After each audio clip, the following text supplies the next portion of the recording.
মৃত্যুর ৩ দিন পরেও শোকের ছায়া নিহত আইনজীবী সাইফুল ইসলাম আলিফের পরিবারে। তার ৩ মাসের অন্তঃসত্ত্বা স্ত্রী ইশরাত জাহান ও সন্তান মাসরুরা জাহানের ভবিষ্যৎ নিয়ে উদ্বিগ্ন স্বজনরা।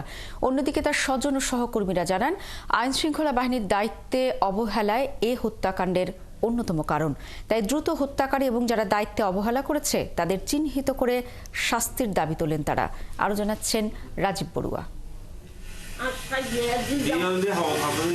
চট্টগ্রামের লোহাগাড়া উপজেলার চুনতির ফারেঙ্গা গ্রামে সাইফুলের বাড়িতে গিয়ে দেখা যায় নানির কোলে আনমনে খেলছে তার ৩ বছরের মেয়ে মাসরুরা। চোখে যেন রাজ্যের জিজ্ঞাসা। তার শাশুড়ি জানান, প্রতিদিন আদালত থেকে আদরের মেয়েকে ফোন করত সাইফুল।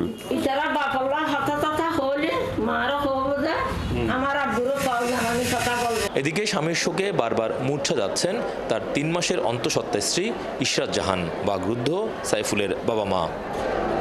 স্বজনরা জানান, সাইফুল খুব নম্র ও ভদ্র ছিলেন। তার এমন মৃত্যু মেনে নেওয়া তাদের জন্য কঠিন। আমার ছেলের যারা আছে তাদের সেভাবে আমি বিচার চাই। আমার ভাইয়ের তুলনা নেই। আমার ভাই এত ভালো ছিল যে সবার এত ভালো করতে দেয়। আমার ভাই সবার সমাধান দিতে দেয়। শুধু ওরা বুঝে দুনিয়া ছেড়ে চলে গেছে সেটা ও জানে না। এখন আমি বুঝতে পারতেছি না আমার ভাগ্নিকে কি করব। পুলিশ কমিশনার, ডিসি এবং ওসিকে অবিলম্বে খুনিদের গ্রেপ্তার করার আবেদন জানাচ্ছি, দাবি জানাচ্ছি। আর তার সহকর্মীদের অভিযোগ, আইনশৃঙ্খলা বাহিনী আরও দায়িত্বশীল হলে মর্মান্তিক এই হত্যাকাণ্ড রোধ করা যেত।